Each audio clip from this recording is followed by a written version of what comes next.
So, this is a little bit unusual. Hey, Crayfer here. I'm about to give a review of Dr. Robotnik's Ring Racers. Dr. Robotnik's Ring Racers is the sequel to Sonic Robo Blast 2 card that came somewhere roughly around in 2017, 2018.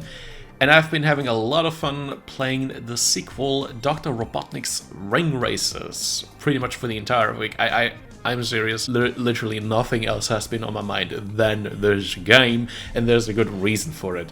And the reasons for why I was so hooked I want to give in this video. This is really just a lazy video, but I kind of just want to take it easy and just sort of share my opinions about the whole thing.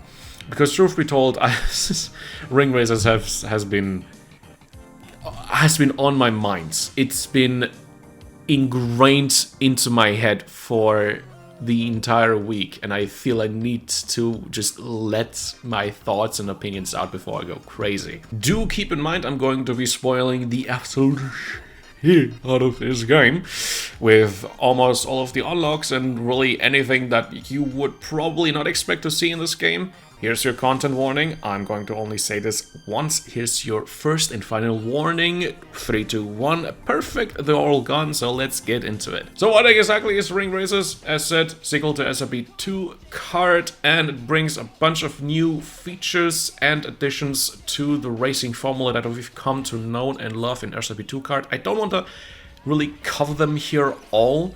Right now, if you're watching this, I sort of expect you at least know what's up with Sonic Robo Blast 2 card. If not, you can just watch a lot of videos out there. But yeah, I just really want to say right now, Ring Racers is absolutely freaking fantastic. I have never had so much fun with the kart racer. It is generally one of the best experiences that you can have currently on the well, not market, considering Ring Racers it's free, but that's in Ring Racers it's free. It's kind of nutty. Ring Racers, absolutely fantastic. I've been having a lot of fun playing this game with just in single player and also with my friends, and I find it hard to put it into words really what makes it tick. This game is just insane incarnate. I've never had this much fun both winning and also getting my shit kicked, and that's something that not a lot of games can claim, and I can see myself playing this even further for the whole future. But what exactly do I like about it? Well, it's really just a core gameplay loop. So if you've played SRB2 cards before, you are at least aware of a few like advanced mechanics. That would be, I think it's called slip tiding, where you drift after getting a boost patch just to get better handling for a certain section, etc, etc. And Ring Racers brings further additions to this racing formula, where now it is so good that I genuinely think it is one of the best experiences as a kart racer you can have out there, both as an experienced player and even as a casual. The thing that makes Ring Racers really stand out are all of the new mechanics that have been added on top of this racing formula, which just blend together so well that I'm genuinely amazed that they work as well as they do. I'm just gonna give a quick overview of the new additions that have been added to this game. First up being position. In every start of the race, instead of having a fixed position to start on, you now have position. In position, players are free to roam around the map any way they please, except cross the starting line before the countdown has expired. If you cross the start line before the countdown has fully ticked down, you'll get a fault and have to start later than everyone else, which makes for some, I dare say, kind of funny moments where you're just trying to, sort yourself through and then just get bumped by someone really heavy. That is very good. It just makes it really fun to engage with. The second thing you probably already saw is the ring system. You have now the ability to munch rings with the item button, which gives you a speed boost of, I think, plus 25% roughly. You can use these to go up steep hills or just get really at top of speed. Just kind of it adds something to do while you're waiting for the next item box rotation, really. Next up, item and ring roulettes. Now, the item and ring roulettes are kind of amazing, if I'm honest. So for every time you pick up a little item box across the track, this time, instead of getting a completely random result, you get a roulette instead. which means if you press the item button just at the right time, you'll get an item which is, and here's the kicker, trimmed down to your preferred choice. Do you need sneakers? Go for it. Do you need jaws? Here you go, buddy. If you can hit it and time it right, there you go. This is amazing. This is really so cool. And I need to add, really on top of this, the catch-up mechanics also really work amazingly well. Because like when someone picks an item box up behind you, the item box then quickly gets replaced with the ring roulette, which is always consistent, and it will give you a huge amount of rings, which also acts as a little speed boost if you need it. Plus with the tether, I swear I'm going somewhere with this, with the tether, which gets applied if you get towards behind a racer under certain conditions to like pull yourself into them, makes ring racers one of the most engaging kart races ever to play, because the item roulette and the tether mechanic, these two mechanics carry, for me at least, they carry that game so freaking hard that I always know that I can rely on the game to give me the tools that I need to get the competitive edge over racers. I can rely on this game to give me the tools that I need to succeed. It is that good, and I have never seen a formula, a gameplay loop formula, done this well. I am genuinely amazed for how well it does, and it's one of the reasons why I've been playing for like so long. I've been like, what, like 30 hours? This game is nuts. I think you're nuts. It's just, I don't know. It's just fun. It's just a really fun game to play with. I cannot put it into words. If there's anything you wanna get out of this video, go out there, play Ring Racers right now. Don't even watch the video. Just go. Just play it. It's so fun. It is, I'll admit, it is a kind of a steep learning curve. It will take you some time to get used to it, but man, once you are in and it clicks so freaking hard. Oh boy, okay. I have a few other points that I want to talk about before I completely lose track of of this little impromptu review. The game also now has a shitload of Grand Prix and single-player content available. This game has, let me lie, 32 cups. I'm bad at math. It's a lot. It's a lot of cups, and there's a good amount, like a lot of tracks. Track variety really is off the charts. I don't think there are really necessarily any quote-unquote atrocious maps. If anything, they're just kind of just too tough, maybe for my personal taste, or just not fitting for my play style. Death Egg comes to mind. While I do like the length of the track, that one is just, whew, it's really an endurance test. Carnival Zone is, it can go either way, one or another. It depends on how well the race goes. And Balloon Park, yeah, okay. But other than that, honestly, every other track in this game is just sort of, I can't really put it into words. I just find it fun to race around in. I rarely have a period where I go and look at this game and see a map come up when I'm about to race in a Grand Prix and go, oh no. That's almost never happening, because I'm just having too much fun engaging with the core gameplay loop. Honestly, I am too much enjoy to just care. This makes me this this is so dumb. This is so dumb, man. But yeah, and the final one that I kind of want to bring up with my save file, I have now unlocked all 14 Chaos Emeralds on normal.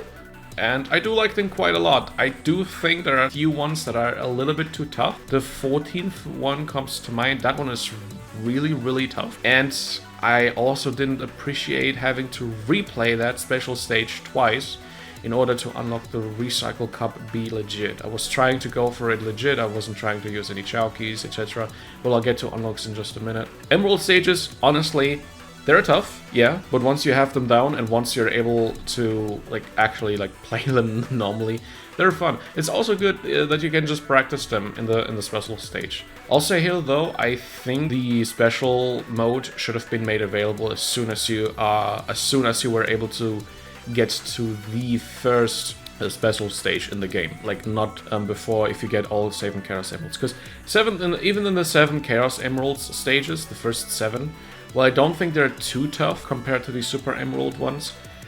There's one stage in the Chaos Emeralds, the first 7 ones, where I would wish I had the option to practice beforehand, because that one is...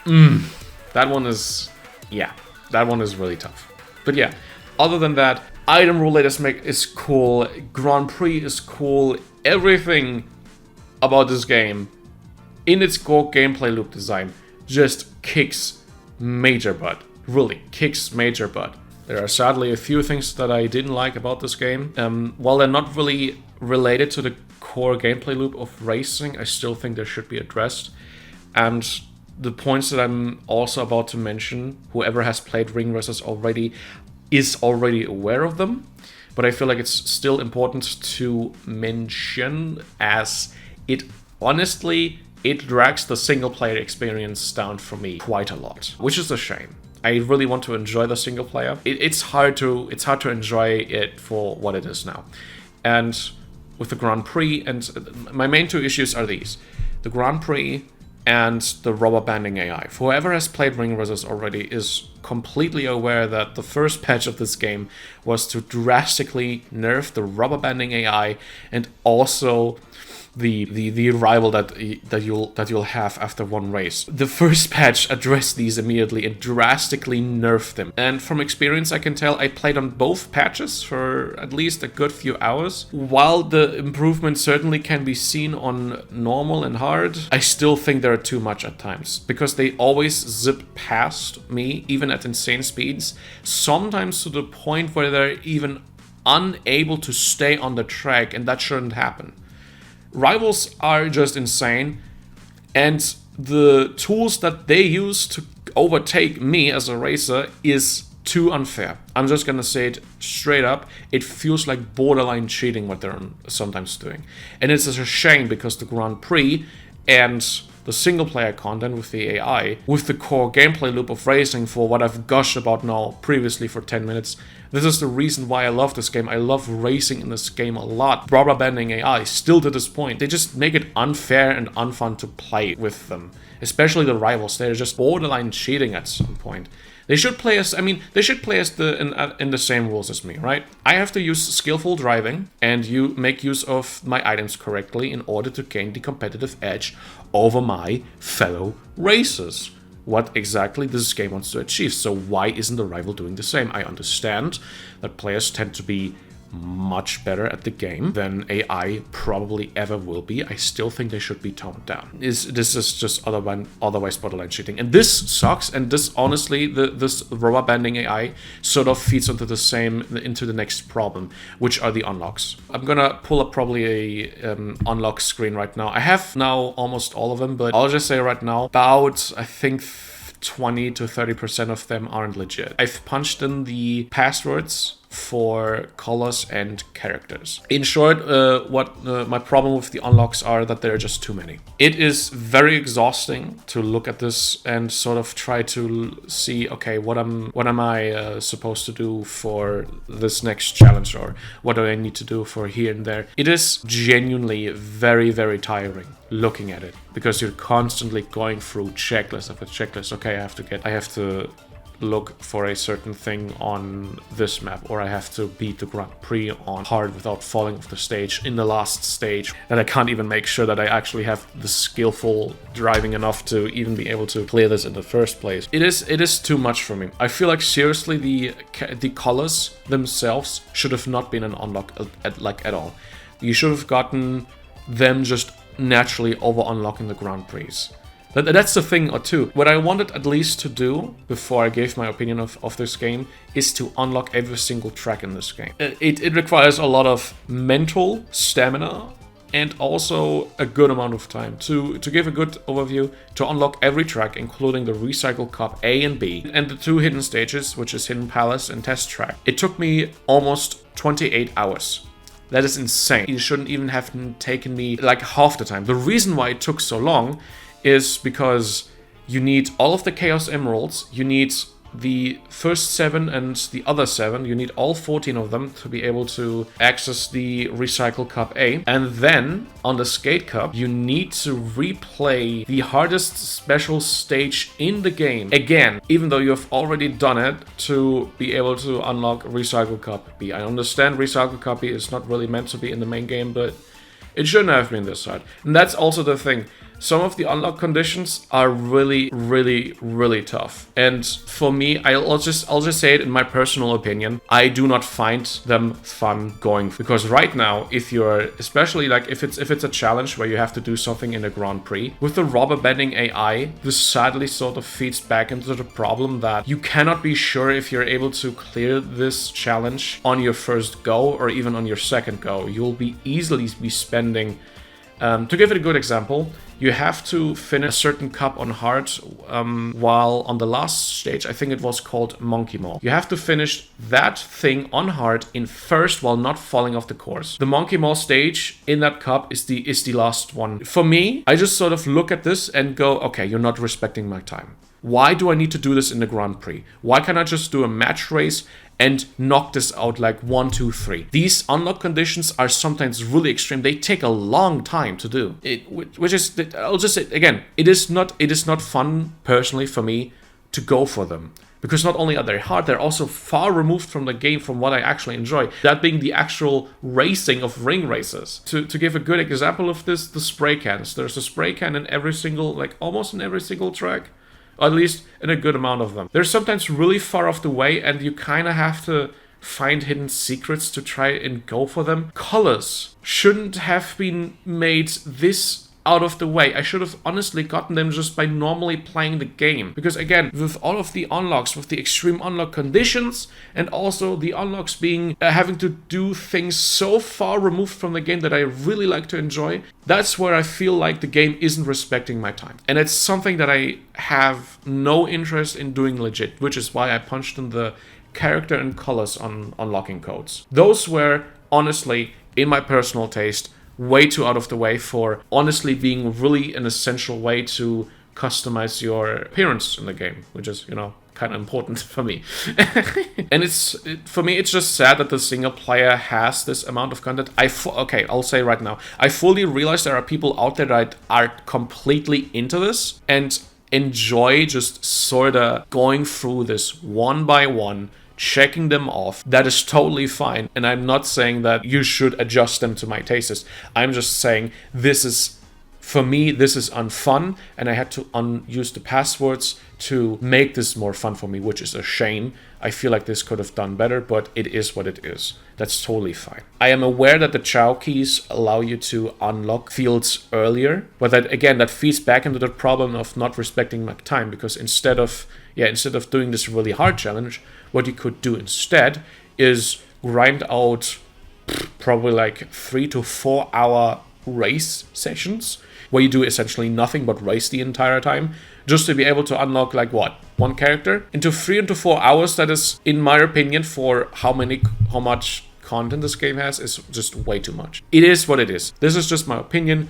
Kart Crew can do whatever they want with this. I'm just saying that sadly hindered the enjoyment of my game a little bit. Yeah, the unlocks are just for me a little bit too extreme. The one thing that I do hope, however, that they address at least is the rubber banding AI in the single player. Everything else, from the catch-up mechanics, from the driving, from everything around ring racers, is so bloody fun that I can already envision myself on my next net play session with my friends, where we just scream at each other for hours on end. I had a net game yesterday with my pals, and it went on for like almost 4 hours because we were just having so much fun, just kicking our shit in together. It was genuinely great. But these are my thoughts on ring races. Had a lot of fun with them, and honestly, if there's anything more coming for ring races, that would be very much appreciated. I mean, we will have add-ons and more in the future. I mean, you can already see here also a few custom characters that I've ported over